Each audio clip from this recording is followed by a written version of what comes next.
तो अब यानी कि ये जो सारा प्रकरण जो चेंज हुआ है इसको सरल भाषा में समझें तो अमावस्या के कारण सब चीज़ें चेंज हो गई। हाँ, तिथि का जो घटना और बढ़ना होता है ना समय, उसके अकॉर्डिंग ये चेंजमेंट आया है। किस गोवर्धन विधि की से? पूजा 22 अक्टूबर 2025 बुधवार को, शुक्ल पक्ष, कार्तिक का महीना और प्रतिपदा तिथि, ये फिक्स है।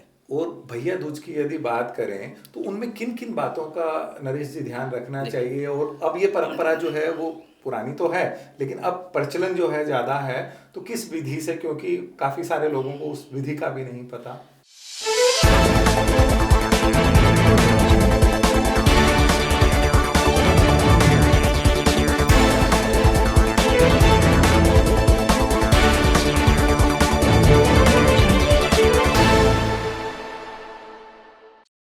नमस्कार दोस्तों, आप देख रहे हैं न्यूज़ टाइम। मैं हूं आपके साथ रवि यादव, और आज की विशेष पेशकश में हमारे साथ हैं नरेश शास्त्री जी।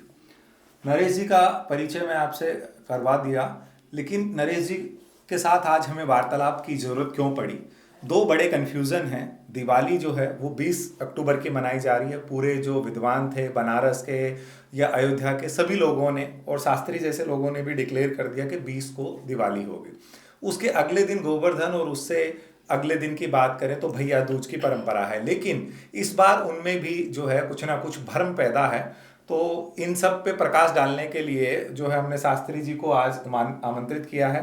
शास्त्री जी, आपका स्वागत है हमारे साथ। बड़ा धन्यवाद सर। और सबसे पहले हम आपसे यही जानना चाहेंगे कि ये जो कन्फ्यूज़न है दिवाली के बाद का, जो अगले दिन गोवर्धन होता है, तो क्या इस बार भी वही है या फिर आगे पीछे कोई डेट है? इस पे आप एक बार विस्तार से बताएं। तो 20 को दीपावली हो गया, 21 को अमावस्या हो गया। अब प्रतिपदा और शुक्ल पक्ष वो आएगा 22 तारीख को। इस वजह से गोवर्धन पूजा 22 को ही मनाई जाएगी, ये उसका मूल कारण है। और भैया दूज की बात भैया करें? दूज के लिए कार्तिक का महीना, शुक्ल पक्ष और द्विज तिथि द्वितीया, तो वो हमें 23 तारीख को प्राप्त हो रही है। इसलिए हमें भैया दूज का त्यौहार जो है इस वर्ष 23 अक्टूबर 2025 को ही मनाना पड़ेगा। तो अब यानी कि ये जो सारा प्रकरण जो चेंज हुआ है इसको सरल भाषा में समझें तो अमावस्या के कारण सब चीज़ें चेंज हो गई। हाँ, तिथि का जो घटना और बढ़ना होता है ना समय, उसके अकॉर्डिंग ये चेंजमेंट आया है। तो किन बातों का ध्यान रखना है? अगर गोवर्धन की बात करें तो कैसे, फिर कब पूजन हाँ, करें, किस गोवर्धन विधि की से? पूजा 22 अक्टूबर 2025 बुधवार को, शुक्ल पक्ष, कार्तिक का महीना और प्रतिपदा तिथि, ये फिक्स है, इसी में की जाएगी। और भैया दूज की बात करें तो शुक्ल पक्ष, कार्तिक का महीना, द्विज तिथि, जो हमें 23 तारीख को प्राप्त हो रही है, उसी में हमें भैया दूज का पावन पर्व मनाना चाहिए। और भैया दूज की यदि बात करें तो उनमें किन किन बातों का नरेश जी ध्यान रखना देखिए, चाहिए, और अब ये परंपरा जो है वो पुरानी तो है लेकिन अब प्रचलन जो है ज़्यादा है, तो किस विधि से, क्योंकि काफ़ी सारे लोगों को उस विधि का भी नहीं पता। देखिए, भगवान सूर्य जो है, उनकी एक पुत्री का नाम है यमुना, और उन्हीं के पुत्र का नाम है यमराज। और एक पुत्री जो है वो है ताप्ती, ये यमुना की बहन है और यमराज की भी बहन है। और जो शनि भगवान है वो भी इनके भाई हैं। तो ये चार बहन भाई हैं, सूर्य के दो पुत्र और दो पुत्रियां। ताप्ती और यमुना पुत्री है सूर्य भगवान की।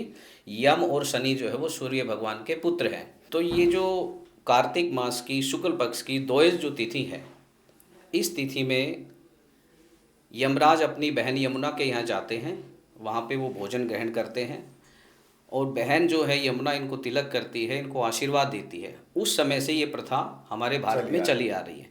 इस इस भाई दूज को, भैया दूज को हमारे यहाँ शास्त्रों में यम द्वितीया भी कहा गया है। भ्रातृ द्वितीया अर्थात भाई दूज, और यम द्वितीया भी कहा गया है। इस दिन मथुरा और वृंदावन में यमुना नदी में बहन और भाई दोनों आपस में हाथ पकड़ के स्नान करते हैं। ये शास्त्रों में लिखा गया है, अभी भी करते हैं। आप जब कभी जाएंगे तो देखेंगे। तो कहते हैं कि भाई और बहन इस दिन यमुना में एक साथ स्नान करने से उसको यम की यातनाओं से मुक्ति मिलती है। ये हमारे शास्त्रों में वर्णित है। तो इस दिन यमुना में स्नान किया जाता है। मथुरा वृंदावन में जब कभी आप देखेंगे, कभी अवसर मिले तो आप ज़रूर देखना। तब से ये व्रत का, ये जो आपका भैया दूज है, भाई दूज जिसको भ्रातृ द्वितीया कहा गया है संस्कृत में, तब से ये व्रत हमारा चला आ रहा है। इसमें बहन अपने भाई के जीवन के लिए शुभकामनाएं यमराज से प्रार्थना करती है कि हे यमराज, मेरे भाई का जीवन सुरक्षित रहे, प्रफुल्लित रहे, स्वस्थ रहे, सौभाग्यशाली रहे। ये वो अपना आशीर्वाद खुद भी देती है और उस परमपिता परमात्मा यमराज से भी प्रार्थना करती है कि मेरा भाई सुरक्षित रहे। उस परिप्रेक्ष्य में ये त्यौहार आज तक मनाया जा रहा है। एक अंतिम सवाल नरेश जी, बात करें योग की। किसी भी त्योहार को मनाने के लिए कई बार त्योहार प्रतिवर्ष आते हैं, लेकिन उसका योग महत्वपूर्ण होता है। तो इस बार आपके जो शास्त्र हैं या जो पोथी पत्रा जो ब्राह्मणों के चले आते थे, उसके अकॉर्डिंग कैसा योग इन दोनों त्योहारों का है?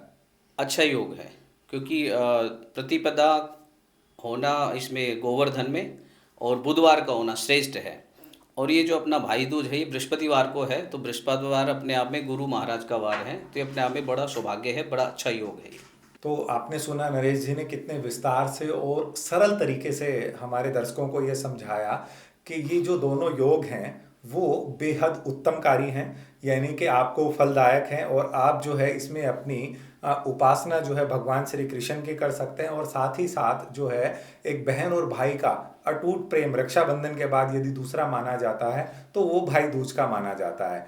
तो हम और हमारी टीम जो है, और खासकर जो है शास्त्री जी के सानिध्य में, आप सभी के लिए उज्जवल भविष्य की कामना करते हैं कि इस बार के जो सभी त्योहार हैं वो आपके लिए बेहद सुखद और सफल भविष्य की कामना के साथ जो है हम आपसे आज्ञा चाहते हैं, और आपका जो दिन है, आपका जो भविष्य है वो बेहद उज्जवल हो। नमस्कार।